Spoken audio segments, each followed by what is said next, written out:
하나님께서 우리에게 주신 말씀은 마태복음 6장입니다. 마태복음 6장 1절에서 8절까지의 말씀인데요. 1절부터 4절까지 먼저 한 목소리로 같이 읽겠습니다. 마태복음 6장 1절에서 4절입니다. 신약성경 8페이지에 있는 말씀입니다. 사람에게 보이려고 그들 앞에서 너희 의를 행하지 않도록 주의하라. 그러지 아니하면 하늘에 계신 너희 아버지께 상을 받지 못하느니라. 그러므로 구제할 때에 외식하는 자가 사람에게서 영광을 받으려고 회당과 거리에서 하는 것 같이 너희 앞에 나팔을 불지 말라. 진실로 너희에게 이르노니 그들은 자기 상을 이미 받았느니라. 너는 구제할 때에 오른손이 하는 것을 왼손이 모르게 하고 내 구제함을 은밀하게 하라. 은밀한 중에 보시는 너희 아버지께서 갚으시리라. 아멘. 할렐루야. 하나님께서 주시는 은혜와 평강이 우리 성도님들 위해 늘 충만하시기를 주님의 이름으로 축원드립니다. 오늘 우리 교회 처음 방문하신 우리 성도님들 환영합니다.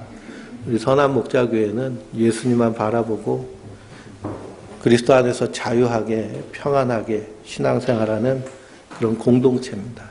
그래서 우리의 목적은요, 이 땅에서 하나님의 나라를 살아가는 것, 그리고 살아내는 것, 그렇게 하나님 교회를 세워가는 것이 우리 신앙의 목적입니다. 그래서 교회는 건물이 아니라 우리 성도 한 사람 한 사람이 예수님을 닮아가는 그런 우리의 모임이 하나님의 교회인 줄 믿습니다. 건물을 성전화해서는 안 되고요. 우리 한 사람 한 사람, 내가 하나님의 교회다라는 사실을 잊지 마시기 바랍니다. 오늘 마틴 루터가 종교개혁을 한 지 603년 된 해입니다. 그래서 매년 10월 마지막 주일은 종교개혁 기념주일입니다. 마틴 루터는요, 원래는 이 판사가 되려고 했던 독일 사람인데 자기가 다니는 학교에서 자기 동료와 함께 말 타고 이렇게 집으로 가는 도중에 벼락이 쳤습니다. 벼락이 내려쳤는데요. 두 사람이 말 타고 가는데 자기 친구는 그 벼락에 맞아서 그 자리에서 직사합니다. 그리고 나서 이 마틴 루터가 깜짝 놀라서 하나님 왜 내 친구는 죽이시고 나는 살리셨습니까? 하고 기도하면서 그가 신부의 길을 걸어갑니다. 그래서 천주교 사제가 되는데요. 그러면서 얼마나 열심히 충성되게 사제직을 감당했는지 모릅니다. 그런데 하나님의 말씀을 열심히 연구하다 보니까요. 가톨릭이 가르치는 가르침과 성경이 말씀하시고 있는 말씀이 완전히 다른 것을 깨닫게 됩니다. 성경은 오직 믿음만으로, 오직 하나님의 은혜로 우리가 하나님의 백성이 된 것인데 이 가톨릭은 자꾸만 무슨 행위를 강조하고 면죄부를 사라고 얘기하고 성경에도 없는 연옥을 말하고 그리고 성경의 권위, 말씀의 권위보다는 이 교황의 권위를 더 우선시하고 말씀 위에 교황이 서 있는 이 모습이 잘못됐다라고 해서 종교개혁을 한 것이 마틴 루터의 종교개혁입니다. 그래서 우리는 개신교라고 하는데요. 개신교를 다른 말로 하면 개혁된 교회다라는 뜻입니다. 그래서 우리 신앙은 날마다 개혁되어야 됩니다. 무엇으로 개혁되어야 될까요? 하나님의 말씀으로 개혁되어야 될 줄 믿습니다. 요한복음 읽어보면 너희가 영생을 얻으려고 성경을 연구하지만 이 모든 말씀은 나에 대하여서 한 말씀이니라 라고 예수님 말씀하셨습니다. 그러니 이 성경은요, 누구를 증언하는 말씀일까요?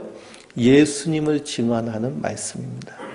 요한계시록을 읽어보면 구원받은 성도들이 하얀 세마포 옷을 입고 그리고서는 구원의 노래를 부르며 어린 양이 어디로 가든지 그대로 따라가는 자들이다 라고 말씀되어 있습니다. 어린 양은 예수님을 말씀하시는 거고요. 그 어린 양이 어디로 가든지 그대로 따라가는. 그럼 우리가 예수님을 따라가는 길은 무엇을 따라가는 길일까요? 말씀을 따라가는 길인 줄 믿습니다. 그래서 우리의 신앙은 항상 말씀 중심이 돼야 되고요. 우리가 마태복음 5장과 마태복음 6장을 계속하여서 나누고 있습니다. 마태복음 5장은 우리가 잘 알고 있는 산상수훈의 말씀, 팔복의 말씀인데요. 나중에 인쇄업자가 이 인쇄하기 쉽게 이 성경을요, 절로 나누고 장으로 나눴죠. 그전에는 그냥 장절이 없습니다. 그냥 쭉 연결되는 말씀이기 때문에 마태복음 5장, 6장이 다른 말씀이 아니라 같은 말씀입니다. 그래서 예수님께서 산에 오르셔서 말씀하셨습니다.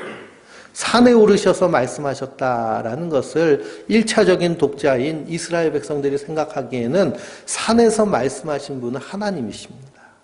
시내 산에서 이스라엘 백성들이 출애굽한 이후에 가장 먼저 찾아간 곳이 시내산이죠. 거기서 하나님과 언약을 맺을 때에 하나님께서 산에서 말씀하셨는데 동일한 권위로 산에서 말씀하신 분. 그래서 그 예수님이 하나님의 권위를 가지고 우리에게 말씀하셨는데요. 그 말씀의 내용을 우리가 잘 듣고 그 말씀에 따라 행해야 될 줄 믿습니다. 그래서 예수님께서 율법을 내가 폐하러 온 것이 아니라 완성하러 오셨다라고 말씀하시면서 옛사람이 말한 바라고 말하지만 나는 너희에게 말하노니라고 말씀하십니다. 옛사람들은 이 구약에 그리고 예수님 당시에 율법을 해석하는 그러한 랍비들입니다. 이 랍비들이요, 율법을 해석해서 이렇게 지키면 된다라고 말합니다. 살인에 대한 율법을 말할 때에도 살인하지 말라. 살인하면 심판을 받을 것이다. 라고 이렇게 가르칩니다. 근데 예수님 그것이 아니라는 거예요. 그건 틀렸다는 겁니다. 왜 그러냐? 이 율법의 랍비들이 가르쳐주는 살인하지 말라. 살인하면 심판을 받을 것이다. 라는 것은 살인하지 않으면 심판받지 않는다라고 해석하기 때문에 그렇습니다. 근데 우리 인생들은요, 다 하나님 앞에서 심판이 예비되어 있는 인생들입니다. 왜 그럴까요? 하나님 앞에 원수된 자이기 때문에. 하나님이 주인이신데 인간 스스로가 주인 노릇하는 것, 그것이 하나님 보시기에 죄의 근원이 되는 것입니다. 선악과를 따먹은 인생은요, 하나님이 주인이 되지 않으시고 자기 인생이 주인이 되는 거예요. 그래서 성경에서 말하는 죄는 윤리 도덕적인 죄가 아니라 본질적인, 그리고 이 우리의 그러한 아주 근원적인 것을 죄라고 말씀하고 계십니다. 그래서 예수님은 내가 너희에게 말하노니 라고 말씀하십니다. 그러면서 오늘 마태복음 6장에 읽은 말씀은 구제에 대해서 말씀하고 있습니다. 이 구제에 대해서 말씀하시면서 우리가 먼저 들어야 될 말씀이 무엇이냐? 마태복음 5장 20절에 있는 말씀입니다. 우리 마태복음 5장 20절 한번 읽어보실까요? 내가 너희에게 이르노니 너희 의가 서기관과 바리새인보다 더 낫지 못하면 결코 천국에 들어가지 못하리라. 아멘. 예수님 말씀하십니다. 너희 의가, 너희 행함이 바리새인이나 서기관보다 더 낫지 않으면 천국에 들어갈 수 없다. 그러니 바리새인들, 서기관들, 유대인들이 이 율법을 지키는 걸 보면 아주 무섭게 지킵니다. 얼마나 철저하게 지키는지요. 11조를 낼 때도 아주 그냥 저울에 달아서 내고, 안식일을 범하지 않으려고요, 엘리베이터를 하나 더 놓을 정도로. 그래서 안식일 전용 엘리베이터가 있어요. 그건 그냥 각층마다 계속 씁니다. 그러니까 그 사람들은 버튼 누르는 것도 일하는 걸로 생각하는 거예요. 안식일 전용 가스레인지도 있습니다. 그래서 안식일 전에 국 스프를 끓여놓고요, 안식일 전용 렌지를 틀어놓으면 불꽃이 하나만 올라와요. 그래가지고서는 끓여서 요리 안 하게, 일 안 하게. 그리고 유대인들 아파트는요, 베란다가 엄청나게 넓습니다. 왜냐? 안식일을 지키려면은 집 안에서 지키는 것이 아니라 밖에서, 그래서 텐트 치고 거기서 잡니다. 그러니 그렇게 지키는 바리새인들, 서기관들. 근데 예수님은 뭐라고 말씀하세요? 너희들은 틀렸다라고 말씀하고 계신 겁니다. 옛사람이 말한 바라고 그러면서 나는 너희에게 말하노니. 그래서 5장을 쭉 살펴보면 살인에 대해서, 간음에 대해서, 맹세에 대해서, 그리고 원수 갚는 것에 대해서 말씀하고 계시는데요. 예수님은 이 율법을 다시 한번 말씀하십니다. 사람을 향해서 미워하는 마음을 가지고 죽이려고 하는 마음만 가져도 이미 어떻게 했다는 거예요? 살인했다는 겁니다. 여자를 보고 음욕을 품는 자는 이미 간음했다고 말씀하십니다. 그러니 우리는 하나님 보시기에, 예수님 보시기에 어떤 자라는 거예요? 살인자고 간음자라는 겁니다. 우리 본질상 하나님 앞에 죄인이고 원수였다는 거예요. 그래서 맹세하지 말라는 겁니다. 우리가 맹세를 통하여서 이루고자 하는 것은 자기 의를 이루려고 하는 것입니다. 그래 하나님이 은혜로 주신 것인데요. 거기다 자기 맹세와 서원을 더해서 나도 여기 숟가락 얹었다라고 자기 의를 주장하려고 하는 모습이 인간의 죄악된 모습이라는 겁니다. 하나님 은혜를 주시면 아멘으로 받는 것입니다. 그래서 내 원수가 속옷을 달라고 하면 겉옷까지 벗어줘라. 내 원수를 사랑하라 라고 말씀하셨는데요. 그 일을 행하신 분이 누구세요? 예수님이 그 일을 행하셨습니다. 누구에게? 구원받은 우리에게. 우리가 아직 죄인 되었을 때, 우리가 아직 원수 되었을 때 하나님이 그 아들 예수 그리스도를 십자가에 못 박아 죽임으로 그 하나님의 사랑을 우리에게 확증하셨는 줄 믿습니다. 성도는 그 믿음으로 사는 자들이에요. 그러니까 우리는 하나님의 은혜로 사는 자들입니다. 하나님의 은혜로 산다라고 할 때는 그 안에서 자기의 자랑이 나올 것이 있을까요? 없을까요? 자기의 자랑이 나올 것이 하나도 없습니다. 그래서 사도 바울은요, 정말 목숨을 걸고 복음을 증거하고 힘을 다하여서 주의 일을 감당했지만 나의 나 된 것은 하나님의 은혜로 된 것이다. 내가 이렇게 수고하는 것도 그 하나님의 은혜인 것이지 내가 힘쓰고 애쓴 것 하나도 없다라고 고백을 합니다. 이것이 바로 성도의 합당한 삶인 줄 믿습니다.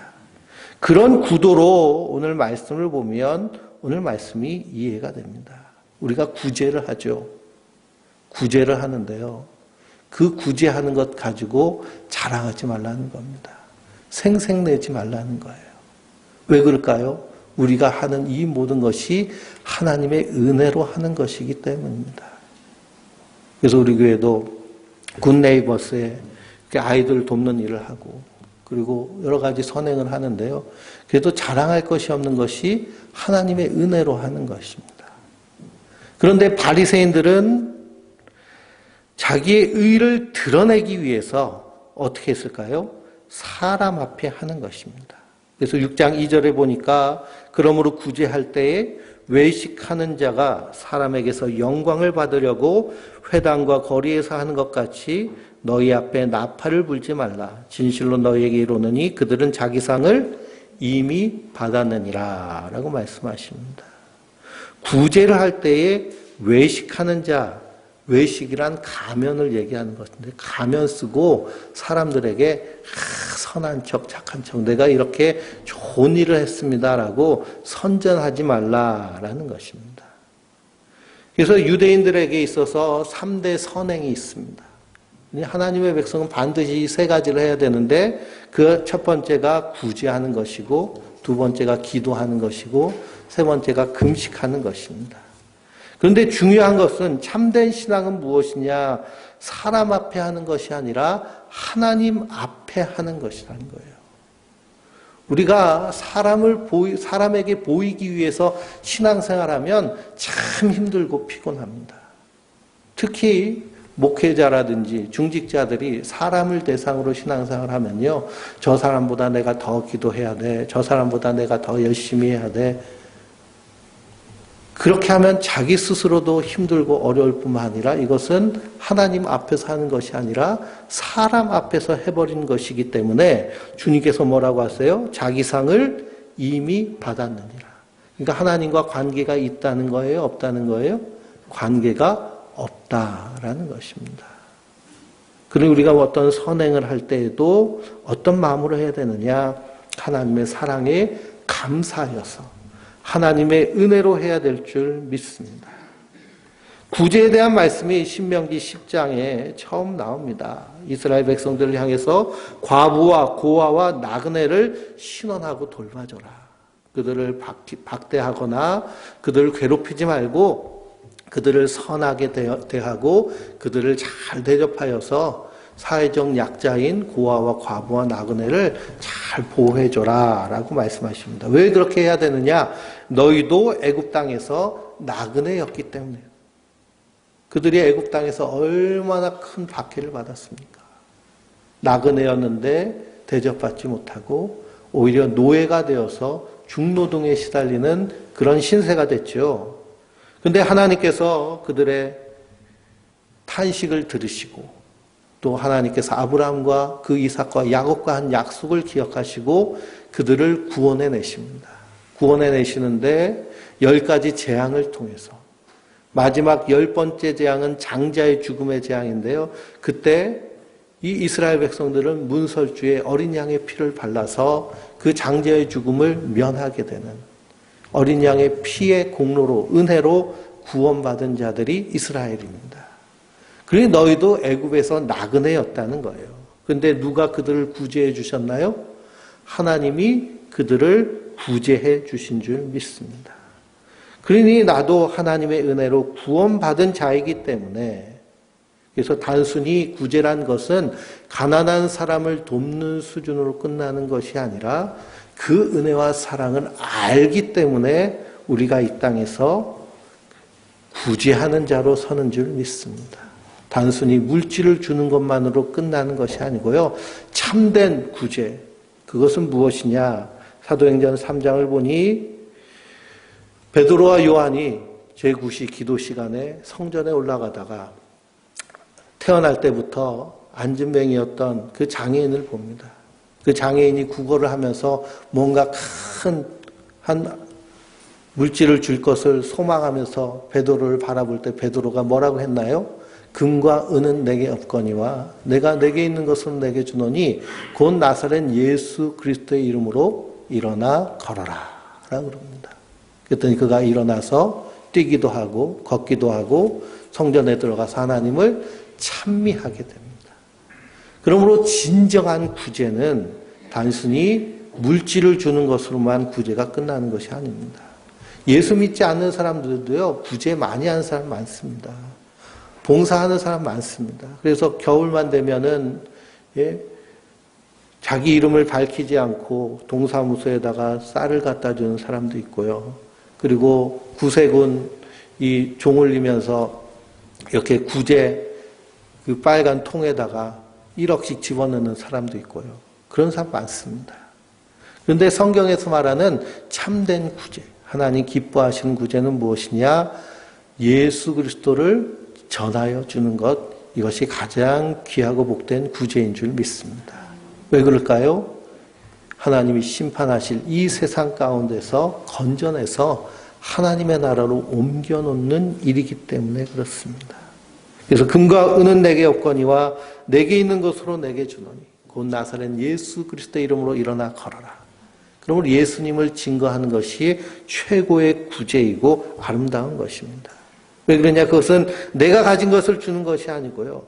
내게 전혀 없는 것인데 하나님 선물로 주신 것을 전하여 주는 것이기 때문에 하나님 귀하게 여기십니다. 그래서 우리가 선한 일을 할 때에 사람에게 보이려고 하지 말고 하나님 앞에서 하시기 바랍니다. 구제도 마찬가지고요. 기도도 마찬가지입니다. 우리의 삶이 하나님과의 1대1의 관계라는 사실을 항상 잊지 마시기 바랍니다. 그래서 우리가 수요일날 요한계시록을 읽고 있는데 아시아 7교회에 편지를 하면서 하나님, 예수님 어떤 분이시냐? 우리를 아시는 분이십니다. 그리고 불꽃 같은 눈으로 우리를 살피시는 분이십니다. 그러니 우리가 사람에게 보이려고 하는지 하나님 앞에서 하는지 아시는 분이 하나님이시라는 거예요. 그리고 스스로 속이지 말라는 겁니다. 근데 많은 사람들이 구제를 하면서도 연말연시에 구제하면서 꼭 사진 찍잖아요. 그렇죠? 고아원 같은 데 가가지고 라면 박스 산더미같이 쌓아놓고 사는 사진 찍기 좋아하고 그렇게 사진 찍는 것, 기념하는 것, 물론 우리가 이렇게 선한 일을 하는데 힘쓰고 애써야 되지만 중요한 것은 그 안에 있는 마음가짐, 핵심입니다. 율법을 지키는, 말씀을 지키는 것도 마찬가지예요. 우리의 신앙생활에서 행위보다 더 중요한 것은 무엇이냐 하면 우리가 예수님의 인격을 닮아가는 것입니다. 왜 한국의 기독교가요, 이렇게 세상 사람들의 손가락질을 받고 세상 사람들의 걱정거리가 되었을까요? 그건 하나님 앞에 서지 않고 사람에게 보이려고 했기 때문에 그렇습니다. 예수님이 가신 그 길 따라가지 않고요, 세상에서 영광받을 길을 쫓아갔기 때문에 그렇습니다. 거기에는 아무 상급이 없다. 그럼 우리가 언제나 하나님 앞에 서야 될 줄 믿습니다. 그러면서 3절과 4절 말씀에 너는 구제할 때에 오른손이 하는 것을 왼손이 모르게 하여 내 구제함을 은밀하게 하라. 은밀한 중에 보이시는 너희 아버지께서 갚으시리라 라고 말씀하십니다. 헬라어 원문을 보면요, 여기 손이란 말이 없습니다. 오른쪽과 왼쪽에 대해서 말씀하고 있는데요. 이 말씀이 어느 말씀과 연결되어 있느냐 하면 마태복음 25장 말씀과 연결되어 있습니다. 한번 찾아보실까요? 마태복음 25장.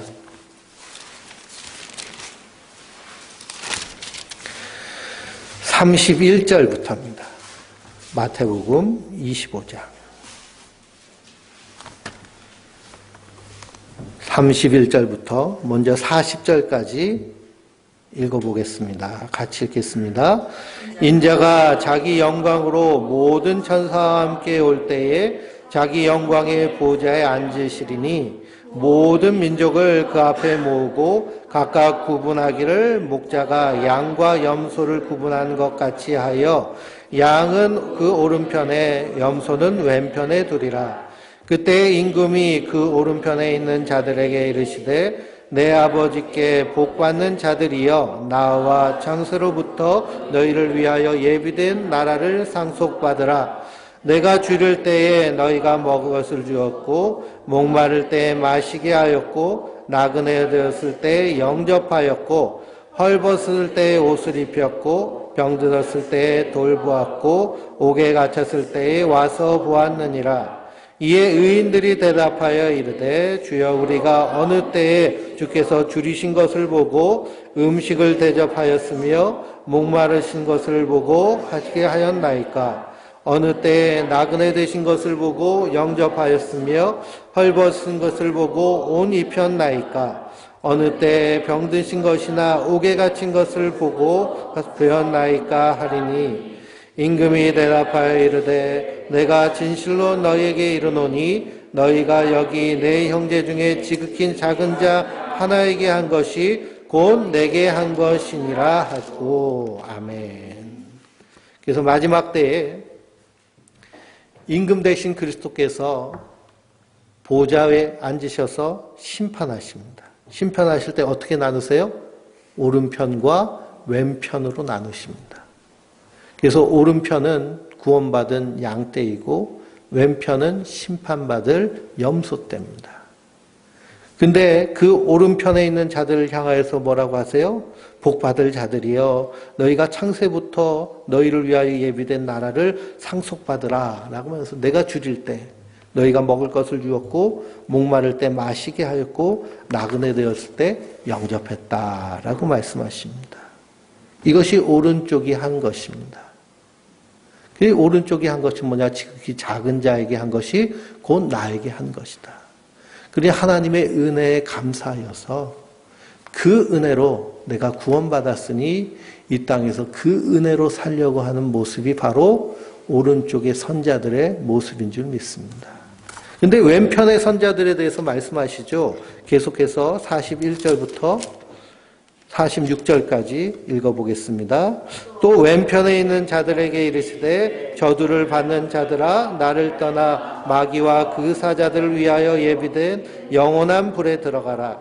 내가 줄일 때에 너희가 먹을 것을 주지 아니하였고 목마를 때에 마시게 하지 아니하였고 나그네 되었을 때 영접하지 아니하였고 헐벗을 때에 옷 입히지 아니하였고 병들었을 때 옥에 갇혔을 때에 돌보지 아니하였느니라 하시니 그들도 대답하여 이르되 주여 우리가 어느 때에 주께서 줄이신 것이나 목마른 것이나 나그네 된 것이나 헐벗으신 것이나 병드신 것이나 옥에 갇힌 것을 보고 공양하지 아니하더이까.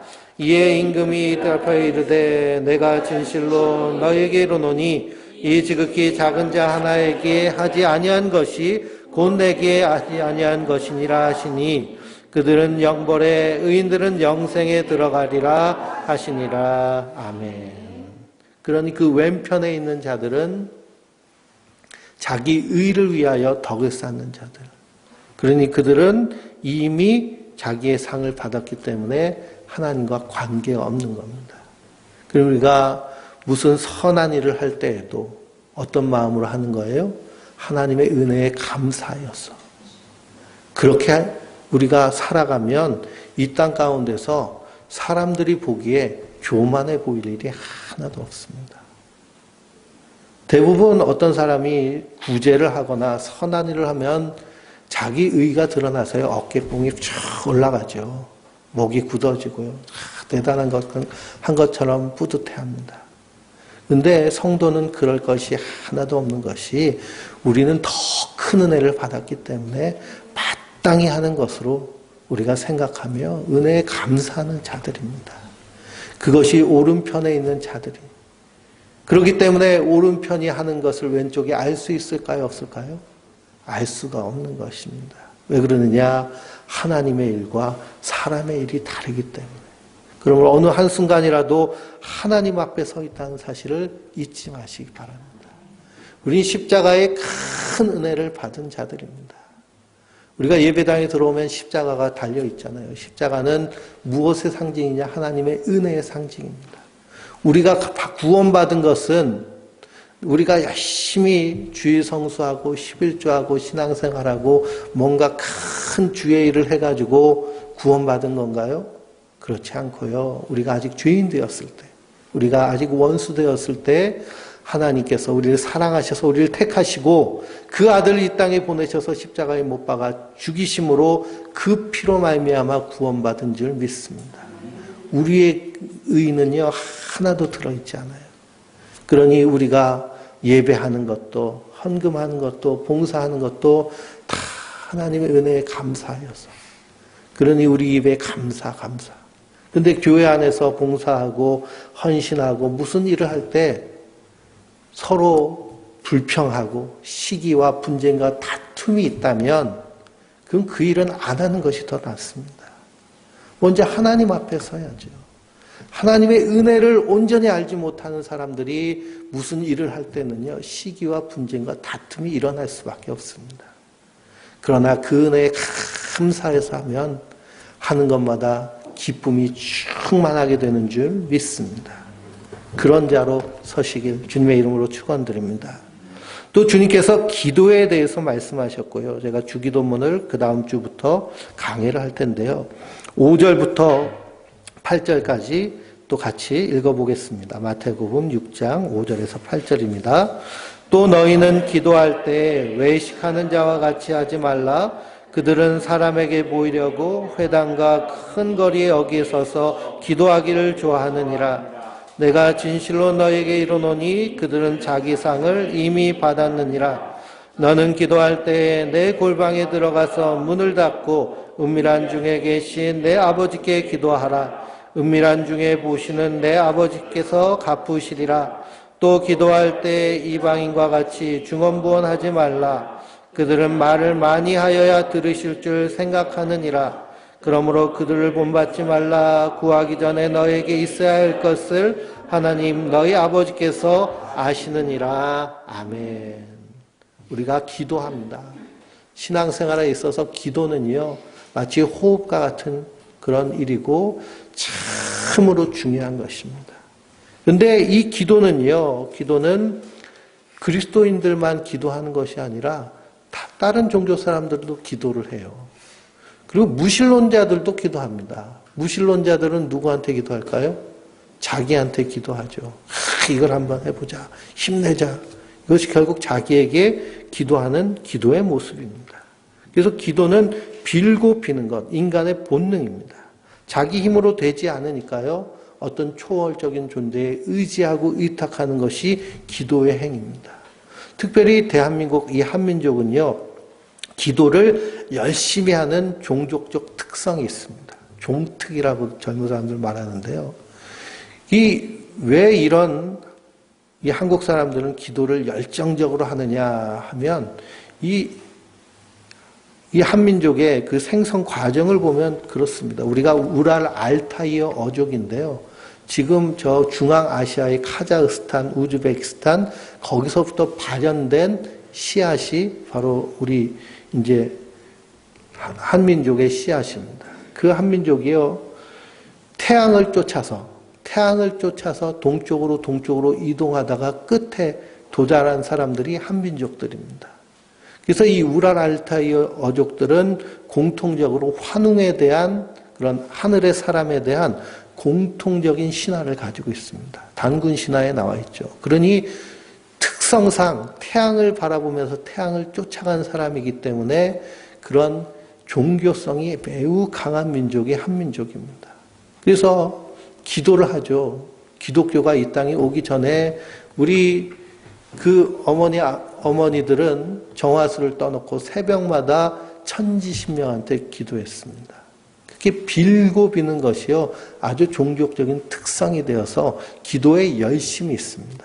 그러다가 기독교가 전파되면서 천지를 창조하신 하나님께 기도하기 시작했습니다. 근데 참으로 안타까운 것은 기도의 내용이 변하지 않았다라는 것이 참으로 안타깝습니다. 성경은요, 주님께서 계속하여서 기도할 것을 원하시는데 그 기도의 내용이 우리가 평소에 기도하고 있는 그 기도의 내용과 동일한가 한번 살펴볼 필요가 있습니다. 우리가 예배를 끝나면 주기도문을 외우는데요. 주기도문 주문이 아니라 하나님께 하는 기도인데 그 기도의 정신과 우리가 평소에 하는 기도의 정신이 동일한가 하는 것을 살펴봐야 됩니다. 그래서 기도의 대상만 다르고 내용이 같다면 불교 절에서 기도하는 내용이나 교회에서 앉아서 기도하는 내용이나 저 나무 밑에서 기도하는 내용이 똑같다라고 한다면 그것은 기도를 우리가 잘못하고 있다라는 것입니다. 그리고 예수님은 너희가 기도할 때에 외식하는 자와 같이 사람에게 보이려고 하지 말라라는 거예요. 하나님은 우리의 모든 것을 다 아시는 분이십니다. 우리의 모든 것을 다 아시고요. 우리의 필요를 다 아시는 거예요. 그래서 사도 바울은 구하는 것과 생각하는 것에 넘치도록 하시는 하나님이시다라고 말합니다. 그리고 우리가 구하지 않아도요. 머릿속에 생각하는 것도 하나님 아시고 행하신다는 거예요. 근데 중요한 것은 먼저 그의 나라와 그의 의를 구하며 하나님의 뜻을 구하는 기도가 핵심적인 기도가 돼야 된다라는 사실입니다. 뿐만 아니라 사람에게 보이려고 하는 기도는 결국 대상이 누굴 향한 거예요? 사람을 대상으로 하는 겁니다. 그렇기 때문에 기도는 항상 하나님 앞에서 하는 것입니다. 그래서 기도할 때 어디서 하라고 그래요? 골방에서 하라고 그럽니다. 골방에서 하라. 저 광화문 광장에서 기도하라는 것이 아니에요. 골방에서 기도하라. 그렇다고 집마다 다 기도 골방을 만들라라는 것이 아니고요. 우리의 기도의 골방은 어디냐? 하나님의 성소의 가장 깊은 곳에 지성소가 있죠. 그런데 예수님께서 누구를 성전 삼으셨어요? 우리 성도 한 사람 한 사람을 하나님의 성전 삼으신 줄 믿습니다. 너희 몸은 거룩한 성령이 거하시는 하나님의 전인 줄 너희가 알지 못하느냐라고 말씀하십니다. 그래서 사도 바울은 항상 기도하라라고 그랬잖아요. 내 마음 깊은 곳이요 하나님과 교제하는 기도의 골방인 줄 믿습니다. 그냥 항상 하나님을 생각하고 예수님을 인식하고 마음속에서 주님과 대화하는 거예요. 그래서 프랑스의 로렌스 형제라는 그 프랑스 가멜 수도원의 그 원장인데요. 그분은 그 사제가 되고 싶었는데 1차 대전 참전 이후에 부상을 당해서 사제가 되지 못하고 요리사가 돼서 수도원에 들어갔습니다. 그래서 요리를 하는데 모든 순간순간을 하나님을 생각하고 기도하는 일을 하는 거예요. 그래서 아궁이에 불 떼면서 하나님 이 활활 타오르는 불처럼 내 안에서 성령의 불이 활활 타오르게 하옵소서. 그런 모든 삶의 순간순간을 하나님과 대화하며 기도하며 보냈습니다. 그러니까 어느새 사람들이 그 로렌스 형제와 대화를 하다 보면 마치 예수님과 대화하는 그런 느낌을 받는 거예요. 경험을 하는 거예요. 왜냐? 그 사람은 늘 주님과 동행하는 사람이기 때문에 그렇습니다. 주님과 동행한다는 것이 그렇습니다. 항상 말씀을 내 마음속 가운데 되뇌이고 그 주님의 말씀을 기억하고 그 말씀으로 구하는 것. 그래서 우리가 기도하면 333 그러잖아요. 333. 333이 뭔지 아세요? 예레미야서 33장 3절. 너는 내게 부르짖으라. 내가 내게 응답하겠고 내가 알지 못하는 크고 비밀한 일을 내게 보이리라. 근데 그 크고 비밀한 일이 우리가 이 땅에서 번영하고 성공하고 자식들 잘 되고 그래서 이 땅 가운데서 떵떵거리면서 사는 것이 크고 비밀한 일일까요? 아니죠. 그리스도를 통해서 이 땅을 구원하시고 심판하실 일이 크고 비밀한 일입니다. 그 말씀을 붙잡고 기도하라는 거예요.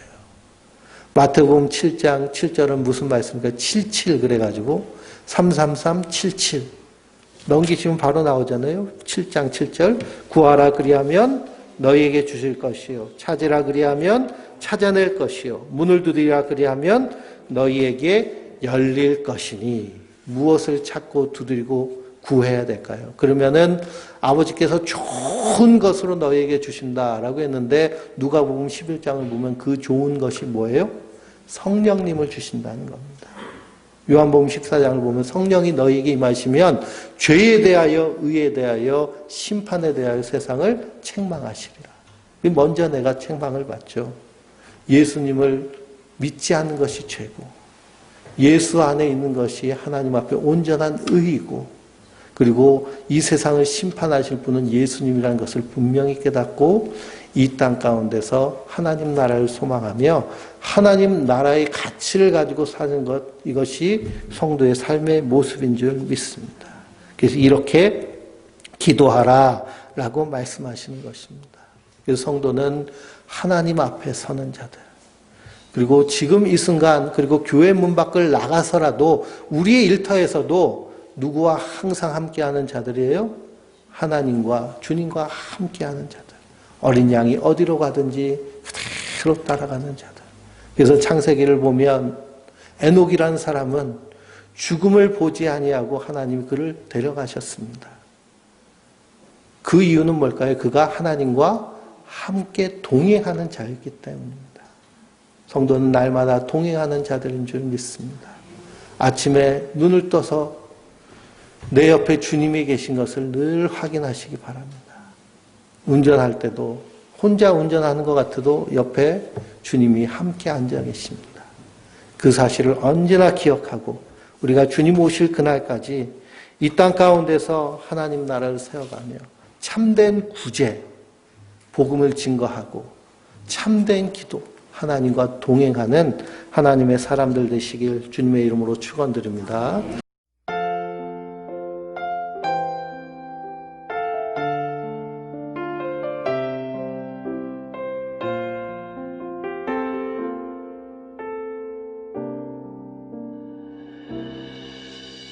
주 나의 모습 보네 상한 나의 맘 보시네 주 나의 눈물 안에 홀로 울던 맘 아시네 주 나의 모습 보네 상한 나의 맘 보시네 주 나의 눈물 안에 홀로 울던 맘 아시네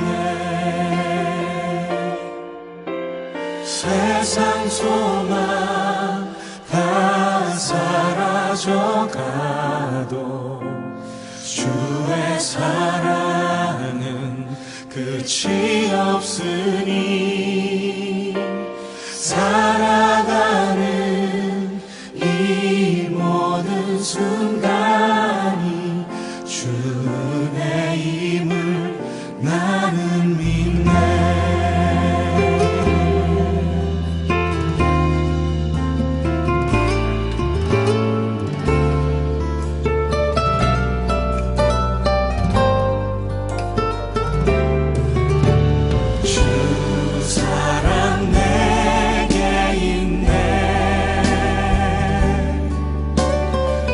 사랑이 날 채우네.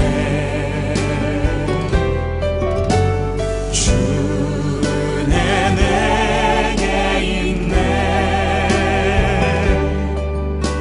그 은혜로 날 세우네. 세상 소망 다 사라져가도